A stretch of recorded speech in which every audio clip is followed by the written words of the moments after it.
let's talk some more about a series of unfortunate events. If you're new here, hi, hello, I write and talk about books under the name Gemma Tate, and I have spent a truly unhealthy amount of time thinking about a series of unfortunate events since the 13th and final book came out 20 years ago almost. Today, what I specifically want to talk about is the sugar bowl, not just any sugar bowl, but the sugar bowl that is breadcrumbed throughout the series as representative of a larger plot, as well as how it ties into the mystery of who set the fire at the Baudelaire home and whether or not maybe Beatrice Baudelaire survived that fire. So let's talk about sugar bowls and VFD. We know from a surface level read of the series, I think it's Captain Wittershins who says it in book 11, which is the Grim Grotto, it's not the bowl that is important so much as it is what is inside of the bowl that matters. The bowl contains something. And the bowl is important, but who is it important to? It's important to Esme. And lots of lives have been lost trying to find this bowl. And this bowl is a container that hides it. It holds something that is important. And it holds it safely, securely, and because it's Esme's bowl, attractively. Because it's Esme's, it's from her tea set. So of course it has to be attractive, it has to be in. So why are we so concerned with Esme's tea set? Why are we so concerned with a sugar bowl? What's a sugar bowl? It's a bowl. It holds sugar. It's part of a tea or a coffee set. Seems innocuous enough, right? Sure, until we remember that people in VFD are really, really weird about their tea and their coffee. We never see anybody who is a known VFD volunteer take sugar with their coffee or their tea. We know that their coffee is supposed to be taken black. We know that their tea is supposed to be drunk, bitter as wormwood and sharp as a double-edged sword. Even in the follow-up / prequel series All the Wrong Questions, where tea and coffee both figure really prominently into the plot, nobody takes sugar with their coffee or their tea. It's never mentioned, not once, including when all of the other elements of fairly elaborate picnics and meals are depicted really clearly.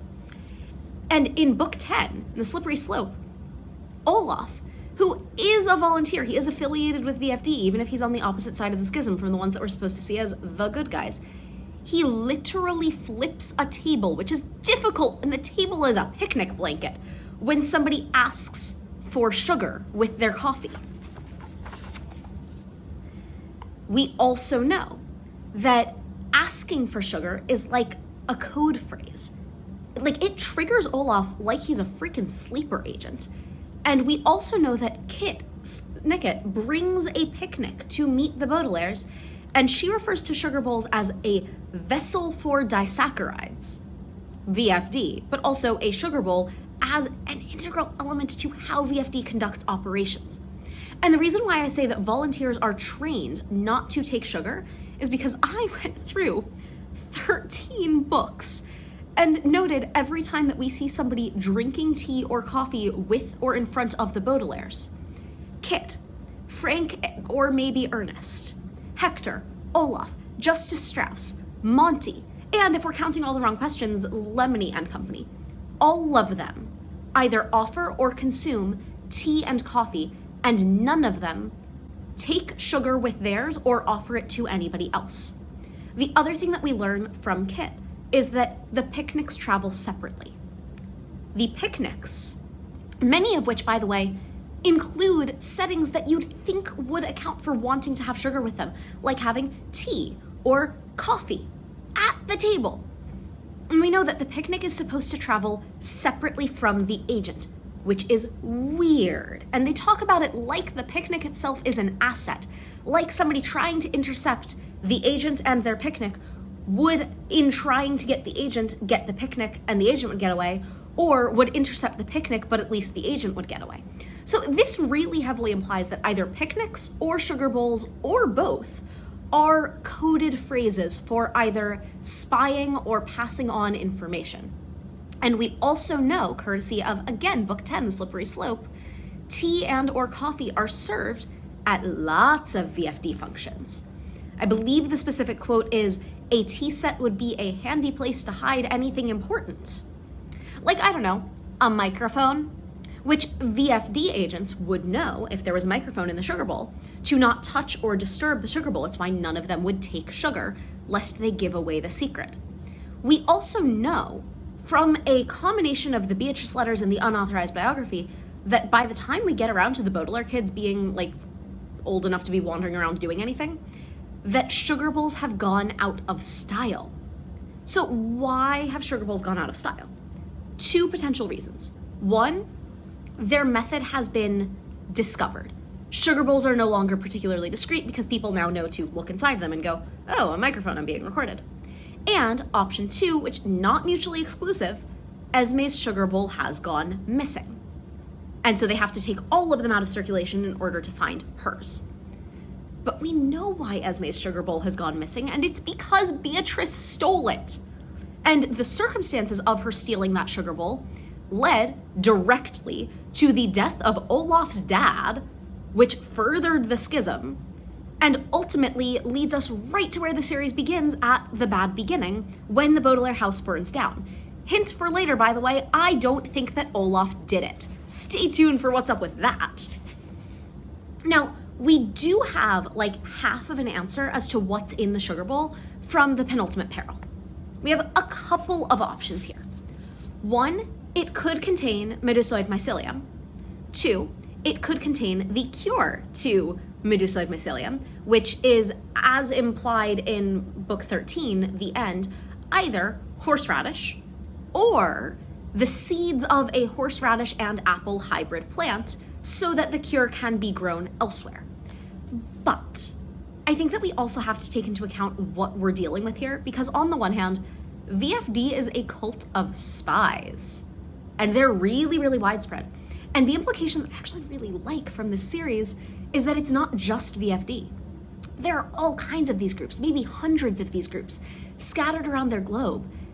The Baudelaire kids are not the only ones in this situation.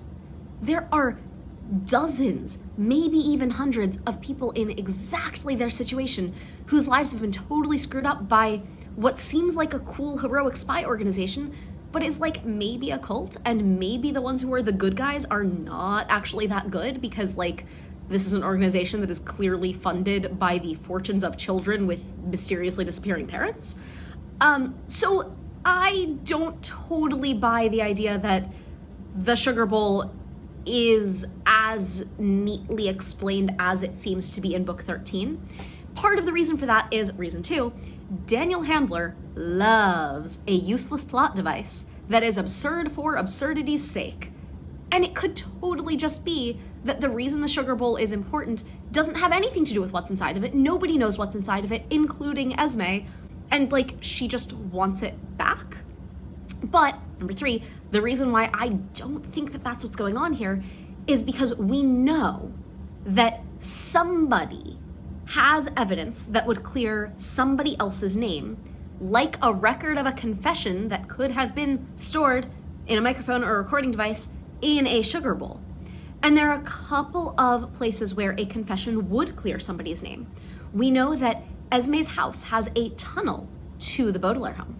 We know that Beatrice killed Olaf's father and Lemony was blamed for it. We also know that Jacques has been blamed for fires that he did not start, as has Lemony. And we also know, this is interesting, we know that Olaf doesn't like being blamed for arson that he didn't do. And when Klaus outright accuses him of killing the Baudelaire parents, his response is, oh, is that what you think I did? It's not, yeah, I did it, the way that it is when Josephine doesn't get there fast enough to accuse him of arson in book 3.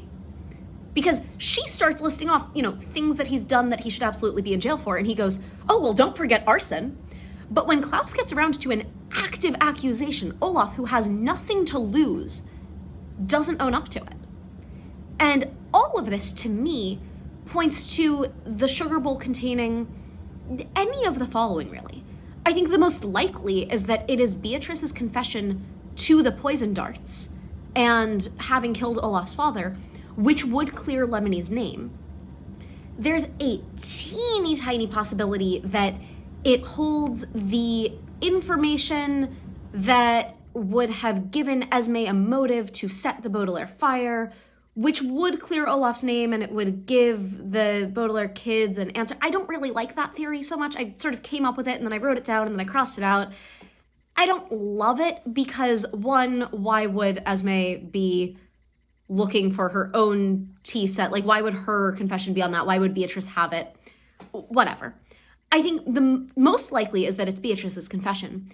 I think it's also possible that the volunteers of that generation had a secret that another agent had picked up using Esme's set and had trusted Esme with. And that now it's just out there in the open and it's an important secret and Esme didn't know what it was in the first place and she just wants it back, but that it is still a secret in the sugar bowl. And I think that it could also conceivably be a secret about the broader network of agents, whether they're VFD affiliated or otherwise, and it ties into Beatrice having survived the house fire. That may have to be a longer video at another time. I've been talking for a good long while about this one. But I don't totally love that last theory, specifically because Beatrice would have had her own tea set. I think the most likely by far is that the sugar bowl holds Beatrice's confession to using the poison darts to kill Olaf's father so that Lemony's name would be cleared. And once Lemony's name is cleared, it really takes away a lot of the underpinnings of Olaf and Esme's choice to join the Firestarters. So, I don't know. That's my 2 cents on sugar bowls and VFD. If you have other theories, I know there are a whole bunch floating around out there, please feel free to leave them in the comments, and I will catch you all in the next one.